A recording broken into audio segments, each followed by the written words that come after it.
আছেন বন্ধুরা? আশা করি ভালো আছেন। আমিও ভালো আছি।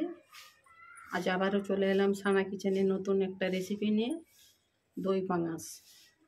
তো চলুন কীভাবে আমি দই পাঙাশটা রান্না করছি সেটাই আপনাদের সঙ্গে শেয়ার করব। এখানে পাঙাশ মাছ আমি ধুয়ে পরিষ্কার করে নিয়েছি, এতে মশলা মাখিয়ে ম্যারিনেট করে রাখবো।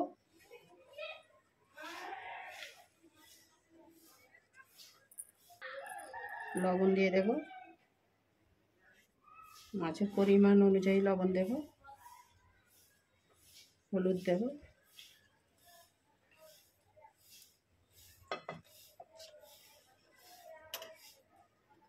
লেবু দিয়ে দেবো একটু, যেহেতু পাঙাশ মাছ একটু লেবু দিলে গন্ধটা থাকবে না।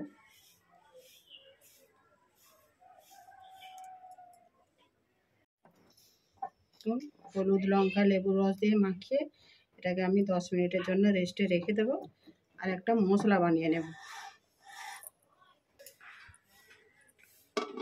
ঢেকে রেখে দেবো, একটা মশলা বানিয়ে নেব। চলুন, এখানে দুটো পেঁয়াজ নিয়েছি আমি, পেঁয়াজ দিয়ে দেব।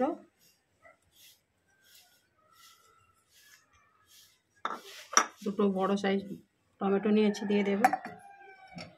একসঙ্গে পেস্ট করে নেব। 8-10 কোয়া রসুন, দুটো কাঁচা লঙ্কা একসঙ্গে পেস্ট করে নিয়ে ফিরে আসছি। দেখুন পেস্ট করে নিয়ে চলে এসেছি। তাহলে এবারে মাছটা ভাজি। চলুন,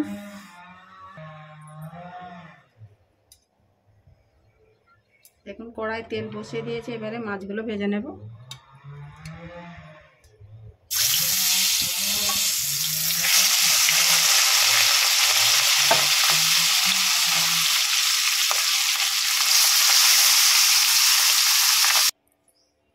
দেখুন একে একে মাছগুলো আমার ভাজা হয়ে গেছে। চলুন এবারে রান্নাটা শুরু করা যাক। চলুন এবারে রান্নাটা শুরু করি। দেখুন এই পেস্টগুলো আমি দিয়ে দেবো তেলে। তেল গরম হয়ে গেছে।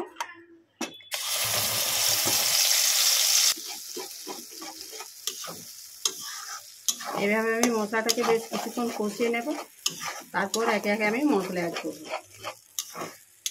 দেখতে থাকুন বন্ধুরা রেসিপিটা পুরোটাই।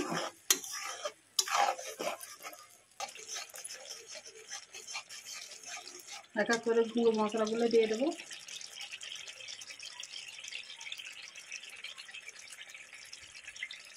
লবণ,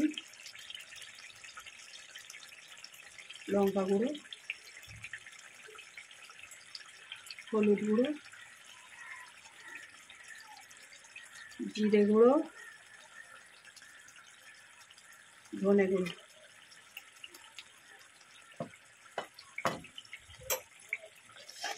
ভালো করে আবারও কষিয়ে নেব মশলাগুলো।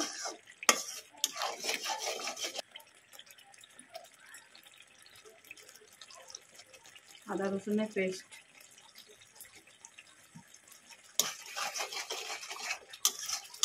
দেখতে থাকুন বন্ধুরা আমার রেসিপিটা শেষ পর্যন্ত স্কিপ না করে।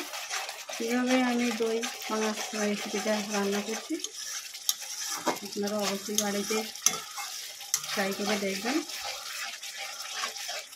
তো ধিমে আঁচেই কষাবো, কেননা পাঙাশ মাছ তো তেল চর্বি একটু বেশি ছিটে গায়ে পড়বে।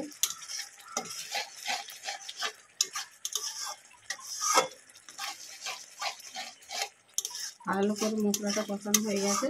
চলুন এবারে আমি দইটা দিয়ে দেব।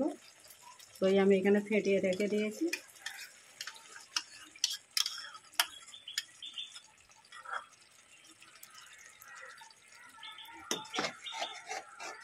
ধিমে আছে এটাকে আমি কষাবো, নাহলে ফেটে যাবে দই।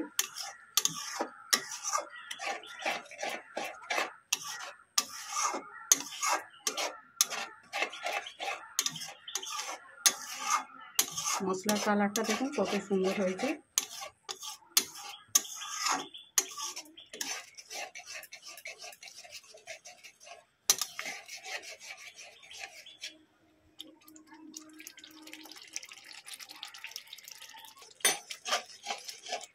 এবং মশলা থেকে তেল ছেড়ে গেছে। আমি এবারে এতে মাছগুলো দিয়ে দেব।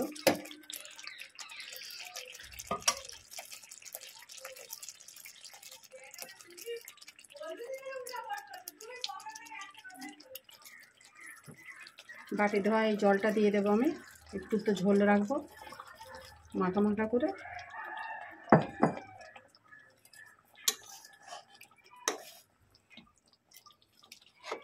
দেখুন এভাবে আমি এটাকে এবারে 5 মিনিট একটু ফুটিয়ে নেব ঢেকে।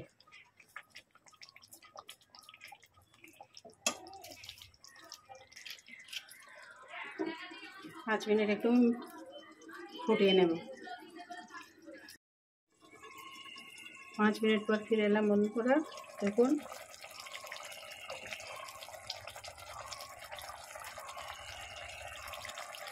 রান্নাটা আমার কমপ্লিট। বন্ধুরা রেসিপিটা যদি ভালো লেগে থাকে একটা কমেন্ট করে জানাবেন কেমন হয়েছে আমার এই পাঙাশ মাছের দই পাঙাশ। লাইক করবেন, শেয়ার করবেন, নতুন বন্ধু হলে চ্যানেলটাকে সাবস্ক্রাইব করে পাশে থাকবেন যাতে আমি নতুন নতুন ভিডিও আপলোড করলে আপনার কাছে আগেই নোটিফিকেশান পৌঁছে যায়। সেটা একটু ফোনে পাতা দিয়ে দেবে। বন্ধুরা আমি রেসিপিটা আজ তাহলে এখানেই শেষ করবো। আপনারা ভালো থাকবেন, সুস্থ থাকবেন। আবারও নতুন একটা রেসিপি নিয়ে সানা কিচেনে। আল্লাহ হাফেজ।